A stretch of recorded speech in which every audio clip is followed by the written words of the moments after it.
This is 50 Tastes of Grey, the show where brilliant minds come to play, squirm, and occasionally forget who I am, which, if we're being honest, happens a lot. Jay Heinrichs, author of Aristotle's Guide to Self-Persuasion, tried to record a promo. He blew it 3 times. And honestly, it might be the best part of the show. Let's start there. Do something kind of quirky and creative, utilizing all your rhetorical background and knowledge. I'm Jay Heinrichs. According to Bloomberg Business Week, I am a master of manipulation. I write books on rhetoric, the art of persuasion. And I just had the best conversation with Matthew Grady, and I hope you... Did I say Grady? You did. Shoot. Oh my gosh. Take 2. I am Jay Heinrichs. I write books on rhetoric, the art of persuasion, the art of manipulation. According to Bloomberg Business Week, my best-selling books are a result of my being a master of manipulation. So I may be manipulating you right now. In the meantime, I really hope I can persuade you into watching the amazing conversation. Watching / listening? One more time, and then... You are a master, because I was only planning on doing a 15-minute piece with you. We're now already well over an hour. My answers are long. All right, for the short one, short version. Hi, I'm Jay Heinrichs. I write books on persuasion, the art of manipulation, the art of seduction, and the art of disagreeing without anger or violence. And I am hoping to persuade you into this amazing podcast conversation I had with 50 Shades of Grey and Matthew Gray. 50 Tastes of Grey. Oh my gosh, I did it! You're like all hung up in this whole seduction world. All right, last time, and I'm getting this right. 50 Tastes of Grey. Okay, dirty minds at work. Hi, I'm Jay Heinrichs. I write best-selling books on rhetoric, the ancient art of persuasion and manipulation, and the art of getting along with people and disagreeing without anger. I'm hoping to persuade you into listening to the amazing conversation I had with Matthew Gray on his podcast, 50 Tastes of Grey. Boom, baby. Took a while. Where we live is truly wonderful. There's a trail. I'm a big trail runner, love to be outdoors all the time. And there's a trail that goes right to the Appalachian Trail. I could hike to Maine from here, right outside the apartment. Well, if you do, pick me up a couple lobsters. Lobsters are some distance away. I do have an e-bike, but that would take several batteries to get to the coast. Right. E-bike brings up memories of a conversation I had with a very talented young man named Peter Moore, who I think you're friends with. Indeed. Isn't that how we met? That's right. He is just one of the most talented people. A good, terrific writer, a real mensch. It's nice being amongst friends. It is indeed. Now, Jay, you're a very word nerdy person. Tell us a little bit about your recent book, and then I want to have some playtime conversation. My book is Aristotle's Guide to Self-Persuasion. It started many years ago when I was in a really bad mood and suffering from this kind of old guy hip ailment. And my wife, probably out of desperation, said, why don't you use these tools of rhetoric, the art of persuasion, which I had been using for clients and writing books about for some years. She said, what if I use these tools on myself? And I said, well, you can't. Rhetoric is a dark art. It works best if people don't know you're trying to manipulate them. So, yeah, but my wife is really smart. I do everything she says. I actually did a deep dive into the ancient rhetoric, particularly with the philosopher Aristotle, who wrote the original book on rhetoric, and to this day has kind of defined what we think of as persuasion, believe it or not. And I stumbled on this book that changed everything for me. It's called On the Soul. And the soul became the audience I try to manipulate to this day. So when you're talking about working on yourself and your inner self, it's like self-talk, right? So you're doing rhetoric upon yourself, the art of persuasion. So your behavior the following hours or days or months or years might fall in line? Yes, self-talk is a modern way of putting it, but absolutely you're right. And I've spent most of my career as a journalist, and so I'm very skeptical of things like this. I decided I needed proof that I actually could persuade myself. So I deliberately set myself up for a stupid and pointless and totally awesome athletic goal, which was to run my age up this classic mountain here in New Hampshire, where Olympians test their fitness, essentially. No one over 50 had ever done it. I have never been much of an athlete, very much an enthusiast, but not an athlete. And I thought, what if I could talk myself into losing a significant portion of my body weight and do the training that would take hours a day and first get over my hip problem, however I could do that, all by persuading myself that it was worthwhile and then building the habits that it would take to get there. And that's what this experiment was about and what the book ended up being about. Right. And so you were able to run your age up this mountain? Well, you have to read the book. I mean, that's the big reveal. The thing is, while I was running up the mountain, I decided I would do it on my 58th birthday. That would give me another minute, because the point of running your age means running it in fewer minutes to the top than you're old in years. And so when I turned 58, all I had to do is, run up this mountain in less than 57 minutes, which is really hard. It's 2,800 feet of elevation to a mountain that's 4,800 feet in height, 3.7 miles of just sheer uphill on slippery rocks, boulders you have to sort of climb or leap onto. And two physiologists had said it was probably impossible for somebody my age to do it because of this combination of sort of leaping power and endurance and ability to remove lactic acid from your body and all this technical stuff.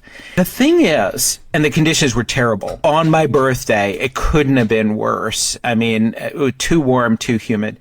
When I reached the top, I hadn't allowed myself to see my watch the whole time. I just ran.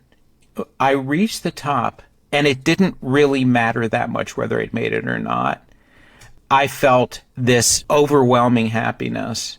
And there's a lot of research into why that happened to me. So I ended up spending the years since kind of talking to scientists and understanding the neurological effects of doing something like that. The thing is, those effects have lasted for me for more than a decade now. And I'm happier than I ever was before I had attempted this, in part because of this discipline of what you call self-talk, of this conversation I've been having with my soul ever since. My Aristotelian soul, by the way, which is not very much like the Christian or Muslim or Jewish soul. He actually thought it dies when you do. So that'd be very different. And he also speculated, being the biologist he was, that it was maybe some organ in your body, or maybe it was something in your body that's in touch with something beyond you, which is kind of interesting. The cool. Almighty pituitary gland. According to Rene Descartes, who said, I found it. That's where it is. Now, I'm no biologist, so maybe it's there. I'm guessing in the way that you framed this, you must have been successful in your endeavor. So would you like to flex for me and my audience right now? I almost want to, I'm 70 years old now, and now I go to a gym. I want to wear a shirt that says, hey, I'm 70. Like, that would give me extra points. It should be, fuck, I'm 70. Fuck, I'm 70. Well, actually, I mean, that implies that, oh my gosh, this is terrible. It's actually, I could do pull-ups. Now, the other morning, I show up at 5 a.m. So one of the things that I did to prepare for running my age was to create my own time zone just to get enough time during the day. I needed 2 hours just to begin with to get this thing started. And so I started getting up at 4 a.m, and I decided I would call this J-light saving. Oh, I like that. Yeah, and it's actually not that hard to do if you wait until the fall when daylight saving time turns into standard time, and the U.S. government grants us with an extra hour. And then you build an extra hour beyond that, and you got 2 hours in the day where nobody is awake unless you've got like European clients or something. Right.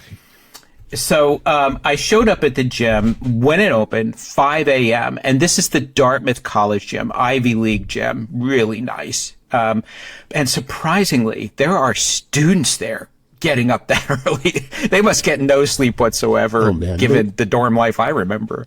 I'm in the gym, 5 in the morning, and I'm doing pull-ups, feeling extremely proud of myself. I mean, real pull-ups with no assistance.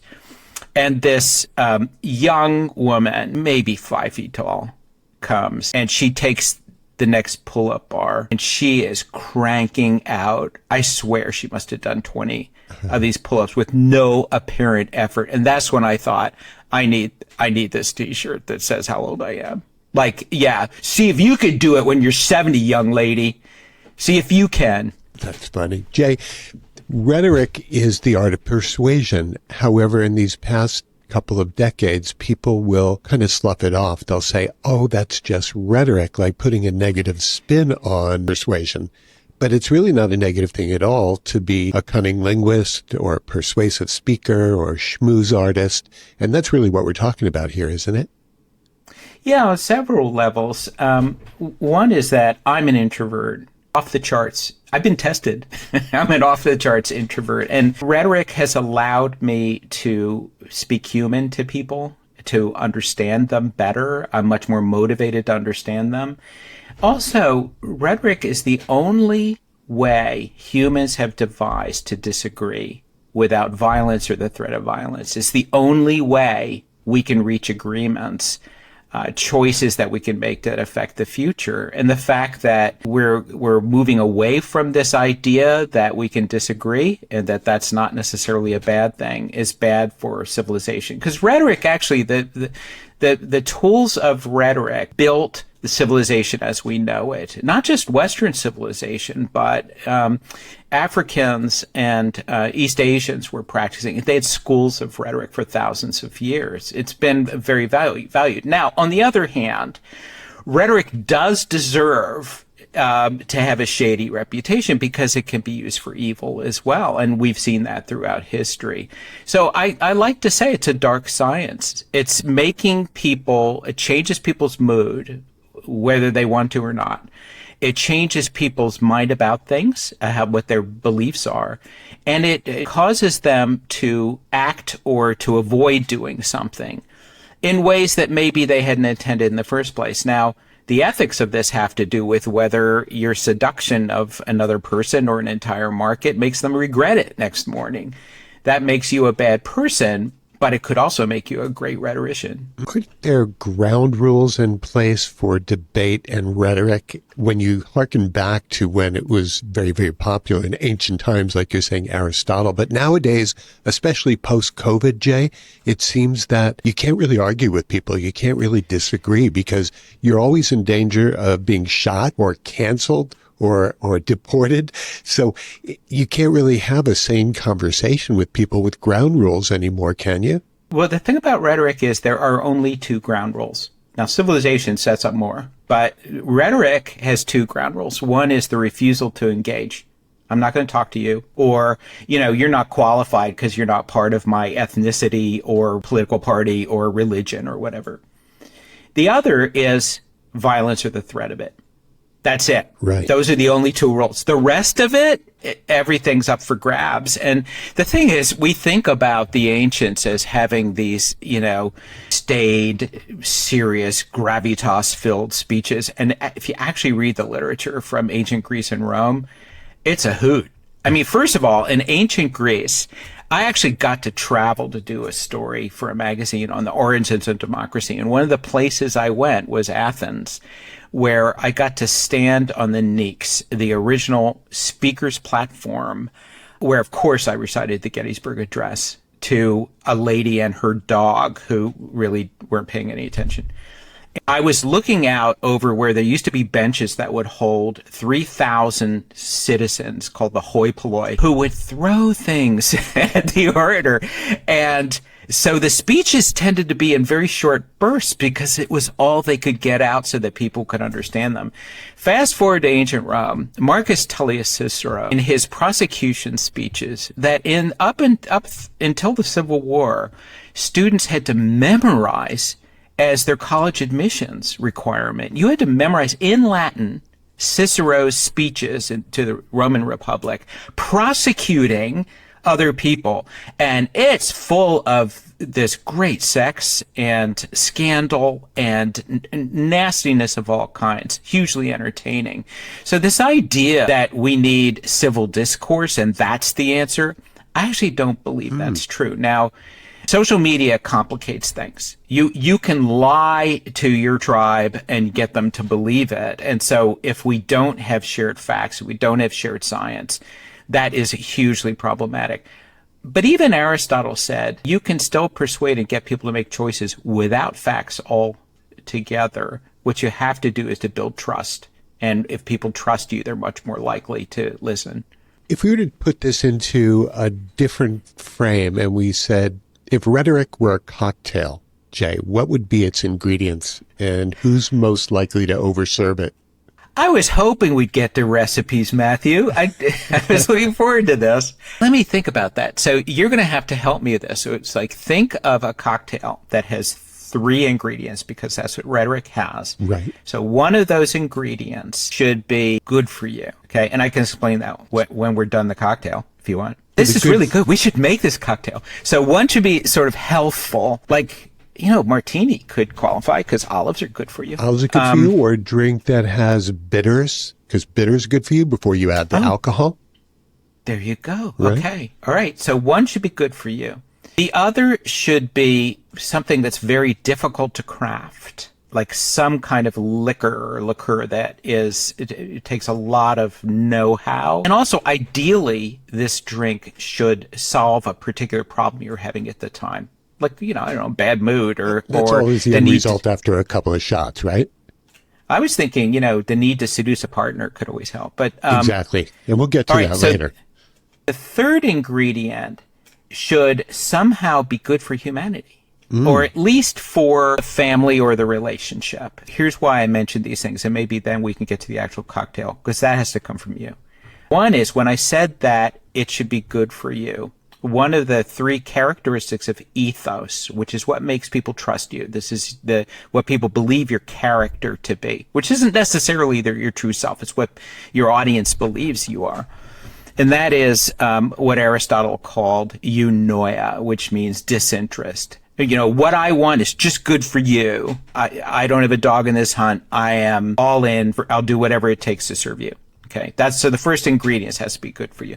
The second is what Aristotle called phronesis, which is practical wisdom. You have to convince your audience that you know what you're doing and you can solve a particular problem. So if this drink solves a problem for you, or and ideally is really well crafted, that proves your practical wisdom, your phronesis. And then thirdly is arete, or virtue. So your drink should be virtuous somehow. It should meet a particular higher cause, which could be just, avoiding divorce in your family, or possibly helping the monks who made the liqueur, whose monastery is in danger of bankruptcy. Right. Well, they were untouchable, the monks, because they can make something that gives you the buzz and is good for the world and humanity, and they're untouchable, right? Yeah, I mean, you get the right champagne and it can do all 3. You're right. Jay, if there's a word that you find irresistibly persuasive, what would it be? The problem is I have 3 words. I gotta come up with one. Okay. I would say, tell me more. If I can use 3 words. Well, that's good. It's very practical in conversation, so that works. Yeah, I actually, the one time I actually donated something with a plaque on it. My wife was vice president of a law school, and she asked if I would donate $500 for a step in this building. That's their main classroom building or whatever. And so I asked that the plaque say Audi altem parteram, which means hear the other side.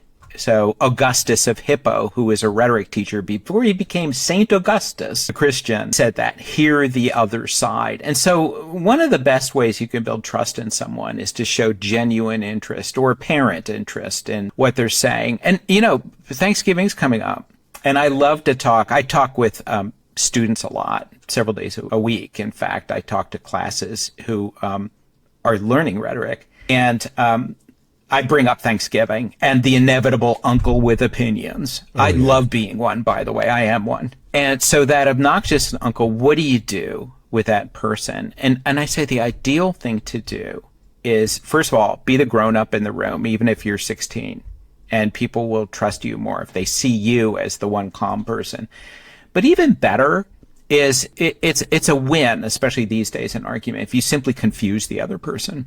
And so I call this aggressive listening, where you ask questions. You know, where'd you get that information? I'd love to find out. Is this something that happened once? You just brought up something horrible that happened in Oklahoma, thousands of miles from where we live. And again, is this a trend? So what are your sources? What are your facts?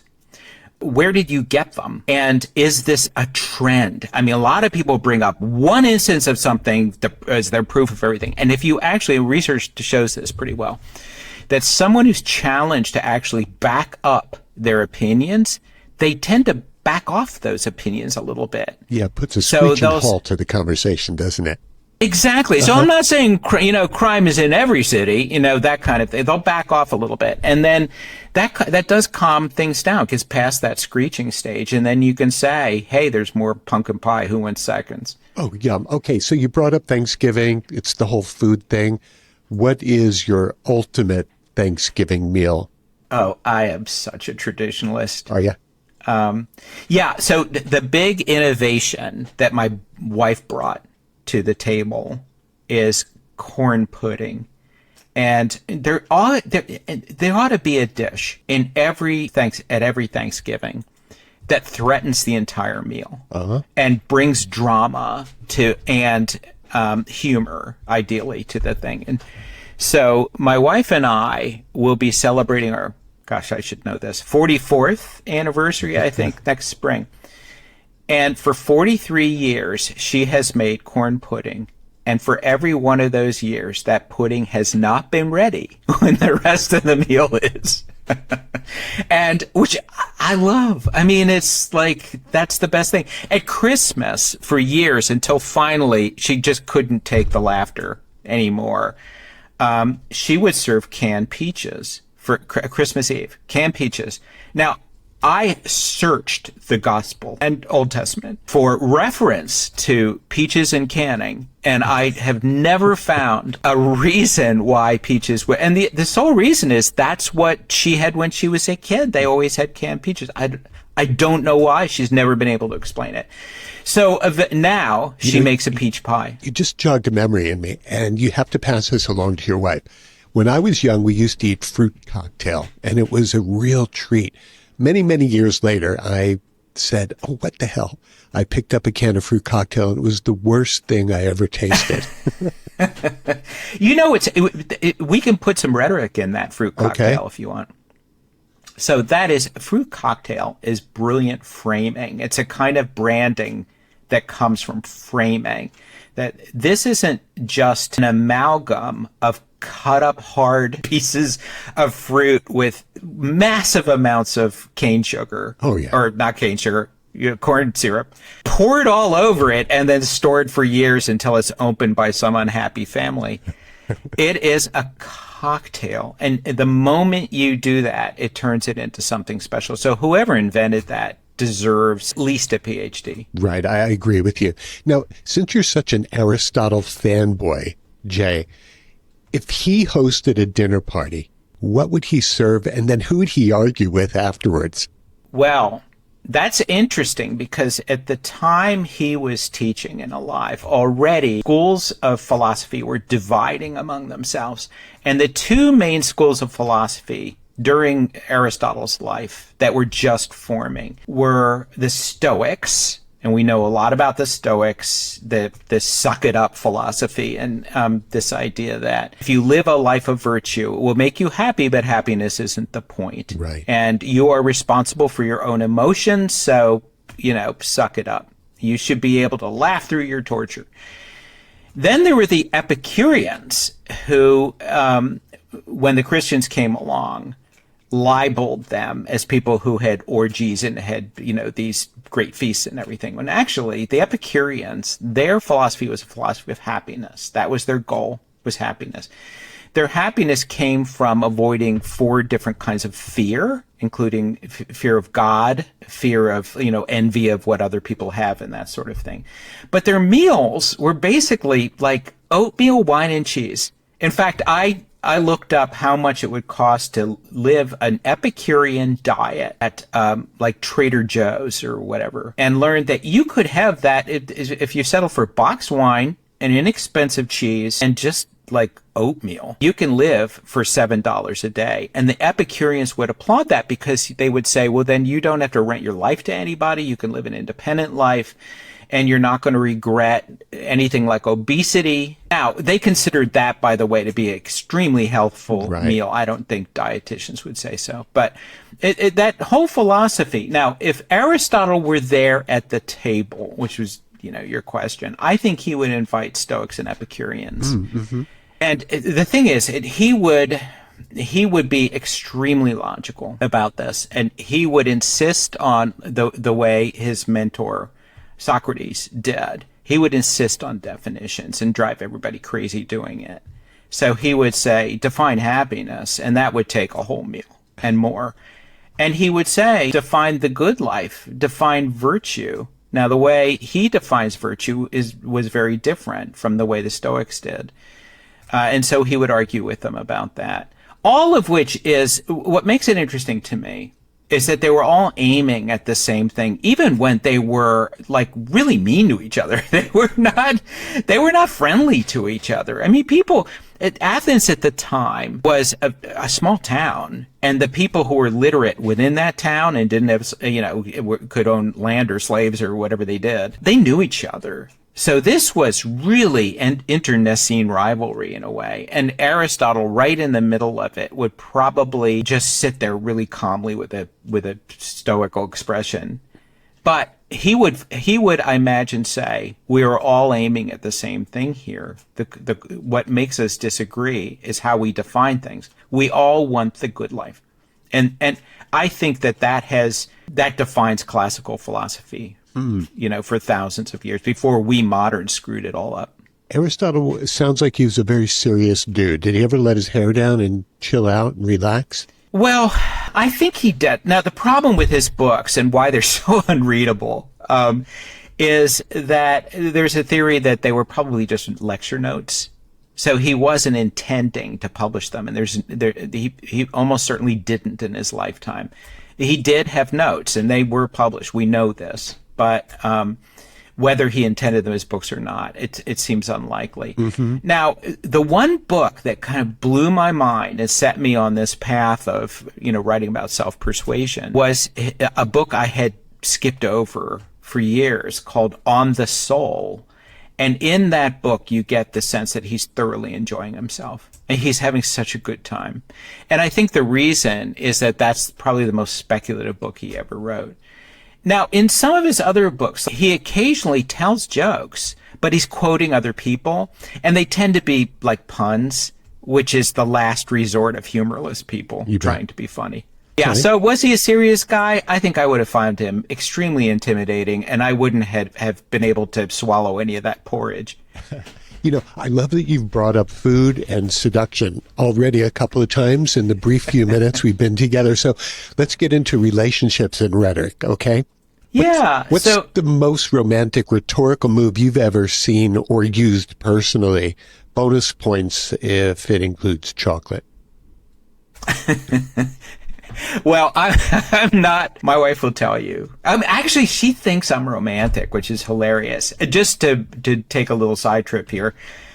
Years ago, I was challenged by a colleague at another magazine, not our friend Peter, but a magazine editor, to see if we were competing to see if we could do a story where we got away with the largest possible expense account, where we could write off these expenses and get away with it. So I came up with an idea. The February issue was coming up of this general interest magazine I was the editor of. And so I assigned myself a story called 50 Ways to Woo Your Lover that It's the only story I ever published in a journal interest magazine with footnotes, because the footnotes tell you what each woo was, as I call them, 50 of them. And I decided as an experiment, as a fairly unromantic guy. I mean, when I was dating my wife, I was dating another woman at the same time. And on Valentine's Day, they know this. Okay. I gave them each half a dozen roses. I bought a dozen roses, split them, and gave, half to each. I didn't have a lot of money as a journalist. And of course, they met each other and found out. So that was my romantic reputation at the time. Chocolate doesn't enter in the picture yet. So for this experiment, I thought I would do this over-the-top trip to Florida. And I had a PR person who was arranging free visits to 5-star hotels and all this. It was glorious. I mean, but the whole time I had stored up and memorized the most sappy, romantic things I would say to my wife, and how beautiful she was and how lucky I was, blah, blah, blah. And then giving her things, including chocolates, the whole time. The highlight of the whole trip, though, with all these 5-star hotels, was as part of the deal with the PR person, I had to visit this cause she was dedicated to called the Center for Great Apes, where chimpanzees and orangutans, most of them Hollywood animals that had been abandoned in horrible ways, rescued by this wonderful woman.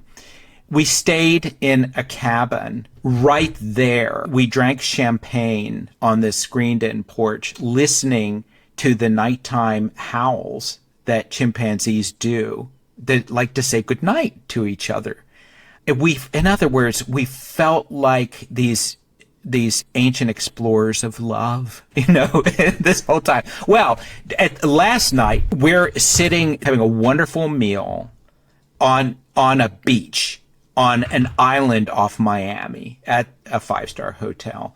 I gave my wife a diamond ring that I agonized over buying, and then spilled the beans on her and said, so the experiment was to see whether she'd wonder whether I had something on the side I was feeling guilty about, or whether she wouldn't notice that I was being so romantic, or whether she would actually think this was typical of me. That was, A, B, or C. When I told her this, and I also wondered what her reaction would be when I told her, by the way, this was all this romance stuff was for a magazine story. She looked at me with loving eyes and said, you've always been romantic. I just thought this was what you always do. And when I gave her the ring, she looked at it and she said, did you expense the ring? And she said that like admiringly. And I thought, I truly am the best married person ever for this. Now, part of this is the gifts. You mentioned chocolate and this idea of seduction, which is gift giving is a really tricky thing, as you know, and rhetorically it gets into all kinds of things. There's the rhetoric of gesture, which is really important. People get PhDs in this, which could be everything from body language and facial expression to, do you wrap this gift and how do you wrap it? Do you give a gift that's more expensive than the one you got? If you are giving to certain cultures, are you truly stretching yourself? Because otherwise that would be considered demeaning. All this is the rhetoric of gesture. I wrote a book that's a simpler version of my first complicated book on rhetoric. This simpler book was called How to Argue with a Cat. And cats being brilliant manipulators, great persuaders, very difficult to persuade. And, they have a limited vocabulary. So the rhetoric of gesture is owned by that species of cat. And that was a far cry from chocolate. I'm sorry, Matthew, but you got me there. I wanted to ask you a little bit more about relationships, because we brought that up also. We've touched on that a little bit. In relationships, Jay, who usually wins the arguments? Is it the one with the better logic, the one with the better timing, or your wife? Wife every time. Yeah, and right. In fact, I think that the Y chromosome carries with it a handicap. We can't shut up. And plus, we have to win. So this idea that when you disagree, you got to win the argument on points is not helpful. Whereas in our society, at least, women are more inclined to think of the relationship, and that will be their first goal, to sustain the relationship or to repair it. whereas men just want to win the argument. I have a story. I actually told this in my first book of rhetoric, which is called Thank You for Arguing, where my son used up all the toothpaste in the bathroom when he was 15 years old. And I was there in the bathroom with this empty tube, first thing in the morning, wearing nothing but a towel. It's freezing cold. It was a winter here in New Hampshire. And so being the father of a 15-year-old son, I knew who the culprit was. So I yell through this closed door of the bathroom, "George, who used up all the toothpaste?" And I heard this sarcastic voice on the other side saying, "That's not the point, is it, Dad?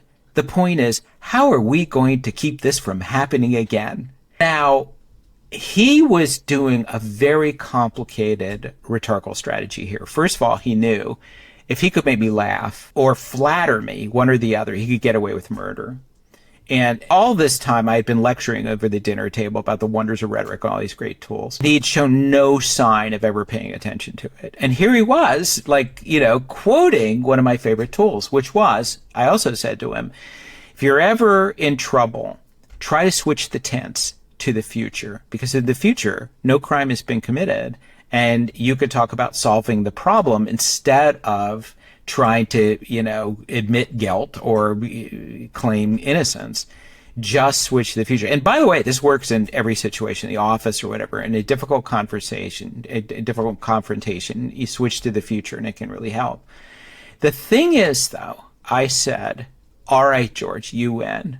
Now will you please get me some toothpaste?" Now, goal setting is really important in any relationship. When you're in a confrontation, the first thing you need to think about is, what do I really want here? Now, if it's a raise from your boss, that's one thing. But in most cases, when somebody is accusing you of something or calling you a name, it's really good to try to think, okay, my goal maybe should be to have a better relationship here, which women tend to be better at. The thing is, when I let George win on points, he went down to our freezing basement and got me a tube of toothpaste, and I got a teenager to run an errand, Wow. which I consider probably my greatest triumph of persuasion. Do you think in any way that George's response was a rhetorical dodge or a strategic olive branch? It was a dodge, total dodge. He went to see what he could get away with. He was that kind of kid. It's funny now, he's dean of students at a private school in Dallas. Wow. And he's one of those adults who can just charm and terrify simultaneously, which makes the ideal dean. Oh, yeah. Back to your seduction techniques. If you had to seduce someone, let's call it your wife, using only rhetorical devices, which one would you choose? Metaphor, irony, strategic silence? What do you think you'd go with?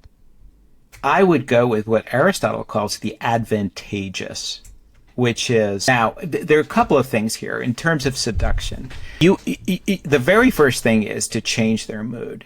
So you want to put them into what modern behaviorists call cognitive ease. And it kind of goes back to that original cocktail we were talking about at the top.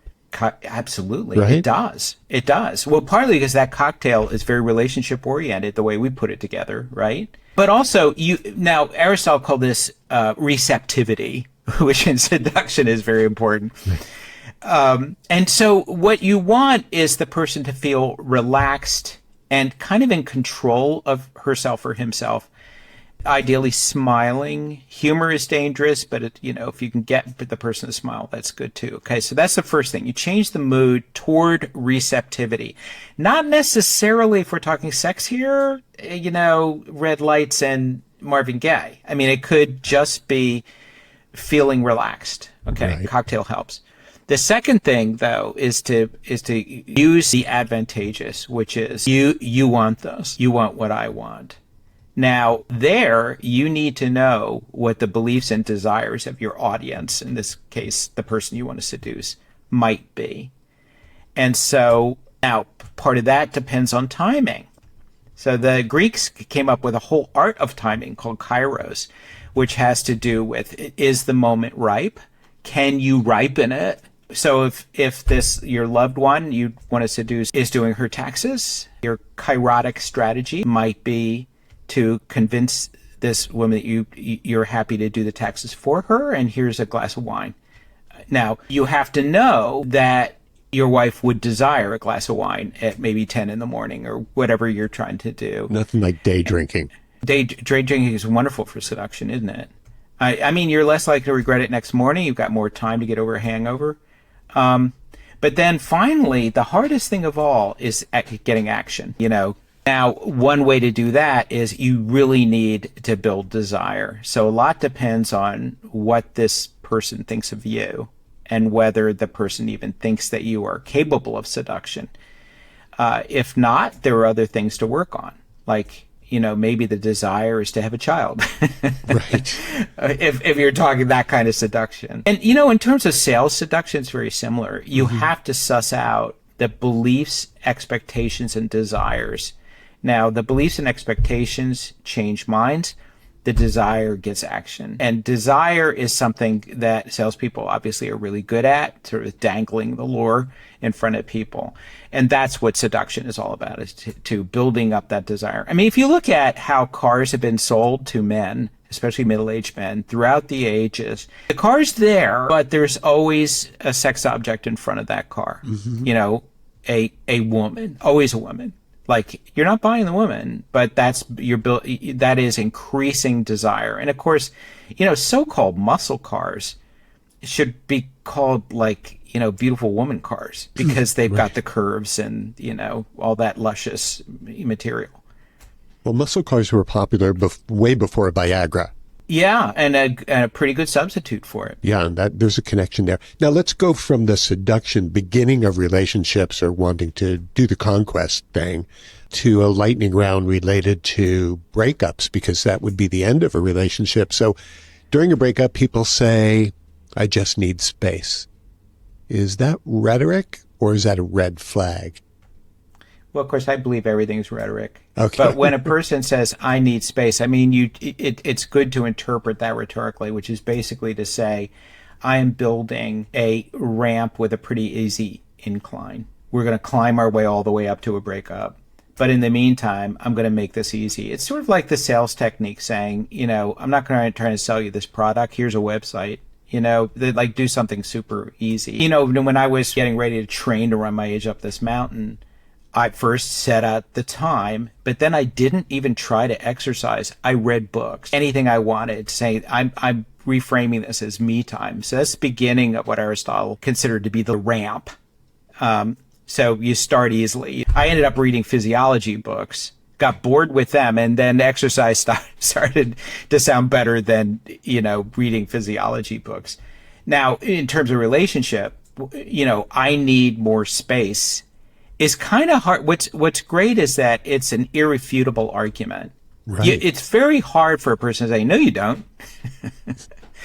Now, what you can do is to try to use the emotional tactic to say, well, that really hurts me. I didn't realize that being close to you was something that was harmful to you or that you found disgusting. That sounds like a little bit of a gaslighting technique, that. Totally. And not only that, but it's not going to work. Right. I mean, and so you have to say, and in an office situation, if you're a manager, which, believe it or not, I used to be, when you put someone on an improvement plan, that's rhetorically interpreted saying, I'm going to fire you. I'm looking for proof that makes it easier. I mean, so it's the same thing. I need more spaces. Basically, I'm putting you on warning. I think that a lot of times when people have difficulty speaking, we would say, cat got your tongue or spit it out. But I'm thinking we should change that to the Heinrichs maneuver and offer that up to people that's what they should kind of plan on. That's their strategy. So in Nigerian pidgin English would put it as, why strong face? Why strong face? That's great. Isn't that great? Marcus Tullius Cicero said, the eyes are the windows to the soul. You could say, there are songs about lion eyes. I mean, so... I traveled with those dudes back in the 70s. Did you really? Yeah. I was on the Hotel California tour. Yeah. Were you really? Yeah. Wow, those guys were such masters. Yeah, they're still playing. Such great. That makes you feel old, doesn't it? That the fuck I'm 70 really comes in handy now. I just, when we realize that Mick Jagger is truly immortal, we won't care how old we are. Right. So your latest book, tell us a little bit about that and where people can get a hold of that.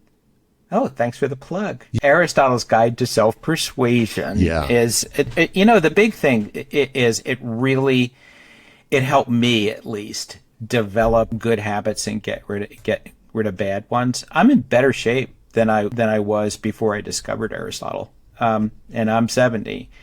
So you can get the book in, I hope, any independent bookstore, and they don't. Ask them, why the heck not? Use all your rhetorical strategy. But it's also available everywhere else online or whatever. And if you want to get this stuff for free, I'm on Substack and I do regular newsletters, or you can go to my website, jheinrichs.com. When you were talking about sales techniques to get your points across, isn't it most important to put the marketing ahead of the sales? Like all the efforts that it takes to get into someone's face is the way that I define marketing. And doesn't that come before you make the sale? Before you can do the marketing, you do the research. And I think that is a deeply rhetorical concept. One of the things about this, philosophy of manipulation, rhetoric, is that it requires understanding, and that's a good thing.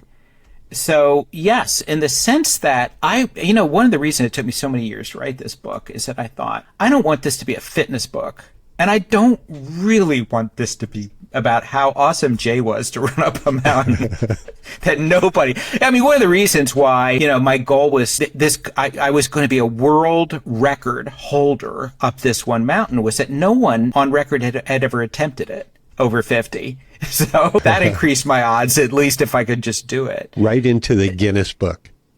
Yeah, well, exactly. Not that Guinness would be that obscure. Right. I think what's important for people to know is that there's a lot of scientific research behind these tools of rhetoric and that they actually do work. One of the things we didn't talk about, and I won't go into the weeds with this, is when you talk about self-talk, the kinds of language you use and the rhythm behind the language you use for what we call these days affirmations actually has a very ancient beginning. And Madison Avenue has used it to sell billions and billions of dollars worth of potato chips. Mm-hmm. You can learn that same method to convince yourself to do anything. And it was one of the most powerful things I used. For the people who aren't artful in conversation, and yet they're still trying to get their point across, is that something that you'll find in your day-to-day life and just think to yourself, this person doesn't really know how to communicate? Yeah. So a bigger problem that I think we all have, at least I do, is the deer in the headlights effect of somebody just coming at you with something or an opinion you find repugnant. I find that a great strategy for procrastinating with a thought or a response is to ask for definitions. What do you mean by? Like, I do this all the time. It drives people crazy. But, if they're obnoxious, they deserve it. You go right into Aristotle when that happens. Yeah, what do you mean by freedom? Because people on the left and people on the right both use that word a lot. And it seems really different when they, and that slows them down and, puts them on their back foot a little bit. And also can potentially lead to an interesting conversation. It's going right back to the ancients. They believe that all of philosophy starts with definitions. They were the original word nerds. I didn't realize when I was going to high school that I was an expert in rhetoric because I was doing my best to be the pickup guy. And that was something I was into, but I didn't realize how artful it could be and how far back it goes. How'd you do? I did pretty well. I did pretty well. Boy, well, better than me, brother. Is that right? Was it a tough ride? Yeah. I was shy and that didn't help at all. And I was incompetent. So part of this was I actually wasn't that good a student in high school. I hung out in the library, which is not a great way to meet people. Despite every movie, I never met a girl in the library in any sustained way. I ended up actually somehow being the head of student government in high school. I never ran for it. And I don't know if some administrator didn't like me or something, but there I was, and ruling over the student council, which was chaotic. And I remember, this is a great rhetorical lesson that I've had for the rest of my life. one of the members of the student council was this beautiful redhead. Paula Klein was her name. She was smart and good and just a caring, heartfelt person. I mean, I don't know where she is today, but I hope she's really happy. Anyway, I am ranting in front of this group because nothing was getting done. And it's like, nobody listens. We're not getting anything done. Why don't you, in the middle of it, Paula suddenly spoke up and said, Jay, we love you. And I think I turned many shades of red and, wow. Was speechless. I think the meeting ended right then and there. Did that give you the juice to approach her and, schmooze her a little bit? I mean, it was the opposite. Okay. I don't think I could even look at her after that. Right. I was immature. But but what was she doing? She was interrupting difficulty with love. And I don't think she was being cynical about it. So I actually say one of my sidelines is to advise clients on how to win venture capital in competitive situations. And, we go through all the stuff of rhetoric. But the last thing I tell them is when you enter into the room, send love beams out of your eyes. Cicero said, eyes are the windows to the soul, show a loving soul. And I swear this works. Now, most of them think I've just been chewing some interesting gummy or something. But the few who do actually try it, come back saying, this was amazing. I felt the love. I think we may win the business. And, Paula Klein taught me something that being aggressive can absolutely work. It can overwhelm people. It's been proven successful in politics and business and other things. But for relationships and, living the good life, before you talk to any group, especially if they're unlike you, and you and I, privileged older white men, are less and less like the people we'll be talking to in the future. My clients are all younger than my children now.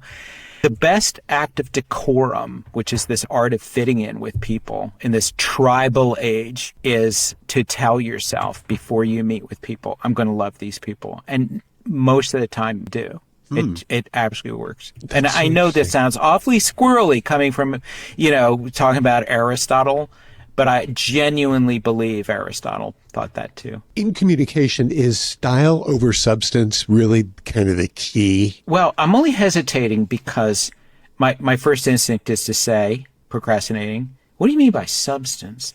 But so what people believe substance to be is the critical part. Now, logic is a great strategy to use to defend yourself against manipulation. And we often learn deductive theory, which is great, but far more valuable for happiness in life, especially if we tend to doom scroll the news these days, is inductive logic, which has to do with Aristotle's theory of causes. And I'm not going to give you a lecture on logic, but it has to do with what is this thing? What does this piece of news say? What is it made of? In other words, who's reporting it or whatever?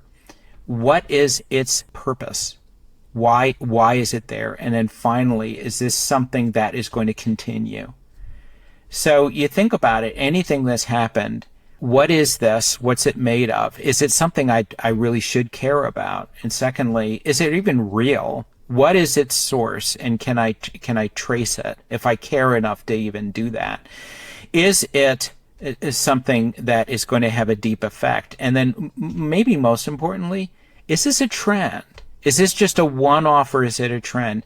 And, I use that all the time when I do the news, and it's amazing how many news stories I skip over as a result of that. I immediately do the Aristotelian inductive logic test on every lead, and I say, this is not important, at least to me. It's not what I care about. I don't believe this is real. I'll wait and see if this is a proven thing. And then, let's look at the data. Is this increasing or not? Aristotle can teach us how to be happy just with inductive logic. Right. So, Jay, being a best-selling author, is that all it's cracked up to be? Because a lot of us writers only dream about something like that. New York Times bestseller? Oh, my gosh. It took me, after it became a bestseller, I think another year before the amount of time I earn per hour working on the book and selling the book and doing the research, all that stuff. Before I decided I earned per hour more than if I had been an assistant manager at Applebee's. So financially, I mean, it did lead to consulting work, which can be lucrative. But as far as the fame and self-importance part of it, I mean, I already had many humiliating experiences. I ran in my career. I had run 2 airline magazines that I put a lot of care into, and I did great magazines. I mean, no humble bragging there. They were airline magazines, and so that takes a certain humility right there. Time and again, I had written these great stories I was so proud of. I remember one, but you would see people just skipping over them in the magazines. One time I was sitting next to this very attractive young woman, and she was reading my magazine, and she came to my story, one of my favorite stories, and she actually was reading it, and I couldn't resist. And I said, when she read it, what'd you think of it, that story? Why? And I said, well, I'm interested in that same story. Did you like it? And she said, And that was it. That was her entire review. And, I see the same thing. The comments I get online on Goodreads can hurt my feelings. Yeah. But I'll tell you what I love. So students are often required to read my book, Thank You for Arguing, for over the summer before they take AP English language. So it's like a standard text for that course. I thank the teachers every day for this. But they're on TikTok.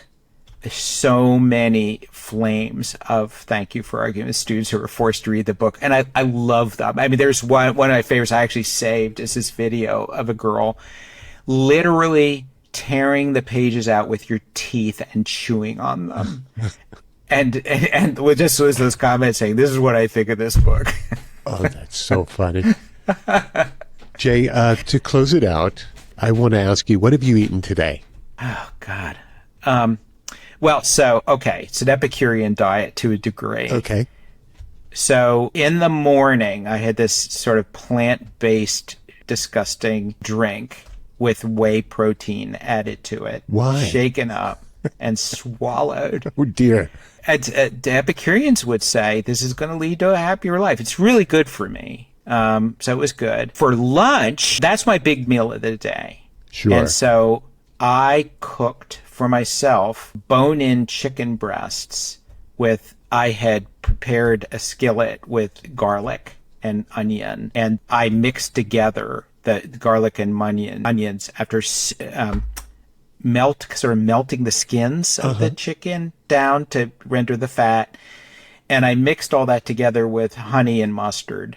And it's just something, I planned to use barbecue sauce and we were out of sauce. I think you did the right thing with honey and mustard. I'm no great cook. Yeah, it was pretty good. And then I shoved it in the oven, 400 degrees for like 15, 20 minutes. And it was perfect. I mean, it was really good. And my wife, she cooks all these seasonal vegetables together with potatoes and apples. Oh, wow. Okay. That sounds great. And then I just heat that in the microwave, and that was lunch. It was great. And a really tiny bite-sized Baby Ruth bar for dessert. Yum. You know how to round it out, my friend.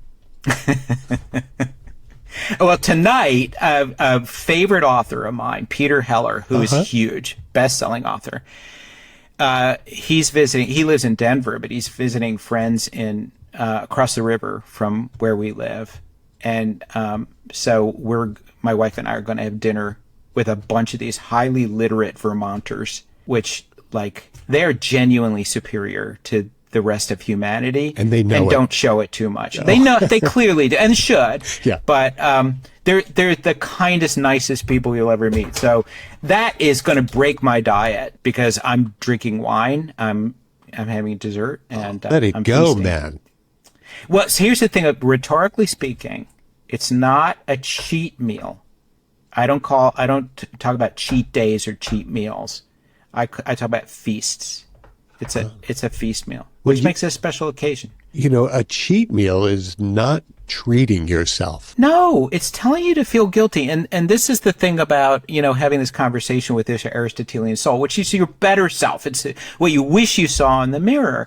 And if you're like cheating it and you're doing it deliberately, like, that's terrible. What kind of person are you? That's going to ruin your relationship with your soul.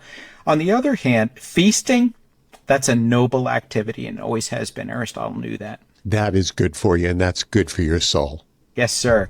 Oh, so, Jay, thank you so much for joining me here on 50 Tastes of Grey. I hope you had a good time and that we covered a fair amount of ground. Are you not hearing me? You cut out for a minute there. Now I do. Okay. Yeah, I saw by your face your eyes were rotating in different directions. This is the thing about, a good rhetorician is a good poker player, controlling expressions. I've never been able to do that. Oh, yeah. Oh, yeah. Well, thank you so much for joining me today. Matthew, such a pleasure. I've never been able to discuss food and rhetoric at the same time. Can we do this again? I would like to, just choose the topic and we'll make it happen. Let's do that. And let's stay in touch. I mean, any friend of Peter's, and I knew I would like you, and it's absolutely true. I'm feeling the love. Well, I could use a brand new best friend. Well, I'm a candidate. Consider me one. That sounds good. Okay, man. It was great doing this with you. I hope we can hang again soon. I hope so too, Matthew, and thanks for this. I really enjoyed it. I want you to say aloha to our audience, Jay. Oh, because I'm wearing my aloha shirt? You are. You're styling it right now. I bought this in Maui. Did you really? Oh, wow. Do you have any pets? Yes, 2 cats. We've had cats for many years, and that's why I wrote a book about persuading cats. Yeah, that was great. I love that. Yeah, and they are. I'm allergic to cats. Are you really? And yeah, so it really shows. My daughter was a cat lover before we had cats. We were going to have any because I'm allergic, and she talked me into it. Now, am I seeing a cat? You are, as we speak. This is Verna Teriyaki. That's her name. Let's see if we can get her more on camera. Hey, baby. Anyway, we have 2 cats, too. What are your cats' names? Well, there's Killick, who comes from a character in Patrick O'Brien, and Mudget, which is a character in a novel I wrote. Okay. So obviously you were the one who named your cats. Actually, my wife named Mudget. So I think we've each had a turn. But actually, Mudget is my favorite cat ever. He's tiny and fully grown, and this amazing personality of a cat. And you know this, that cats are such individualistic creatures. Oh, yeah. That you throw out the manual after you think you've figured out one of them. Right. There are no instructions. No instructions. Yeah. So, which I love. And, oh, my God, they get away with just murder. My wife is very talented at arranging flowers. And, of course, the cats, particularly Mudget, cannot resist just chewing up every poisonous, plant. So all her flowers are like so high above eye level where the cats can't leap, that we almost can't see them. Oh, man. I got to tell you this because you are a cat lover. I make my kitties scrambled eggs every morning, and they have daddy chicken, which I basically pressure cook chicken quarters. And then I blend it in the food processor like a pate. So they're all about that. I am now feeling guilty that No need. Oh my gosh. I don't do nearly enough for my cats. That's the lesson there. Well, you have a life. That's the reason. Well, I do share. I share lunch with them. And I do buy this fancy paste, which Mudget likes. Killick doesn't. And he gets that at lunchtime every day. Is that the stuff in the packets? Yeah, the little tiny wasteful tubes, packets, yeah. I've got a ton of those, and my kitties didn't want that. I've been making them scrambled eggs and daddy chicken, so I should just send you all my leftovers. Yeah, please do. But, oh my gosh, if I were a cat, I'd be just like that. The heck with the paste. You're making me scrambled eggs. You want to come back as one of my kitties. Oh, God. I mean, that... With the right kind of family, that is the good life. Oh, yeah. Right? Oh, yeah. And plus, cats are Epicureans. I mean, they are able to enjoy a sunbeam better than any creature on Earth. Oh, yeah. No, they seek that out. And thoroughly enjoy it. I mean, a cat can sprawl. Only a lion can... Well, that's where they get it from, I guess. But Yeah. they're the greatest sprawlers in the world, which is a secret of happiness, is sprawling. The cat's given me the eye. And Jay, really a pleasure meeting you. Thank you so much for hanging with me. Yeah, I'd love to stay in touch, Matthew. Yeah, definitely. That'll be happening. All right. Okay. Definitely. Let's do it. Take care, brother. All right. Enjoy. Aloha. Aloha.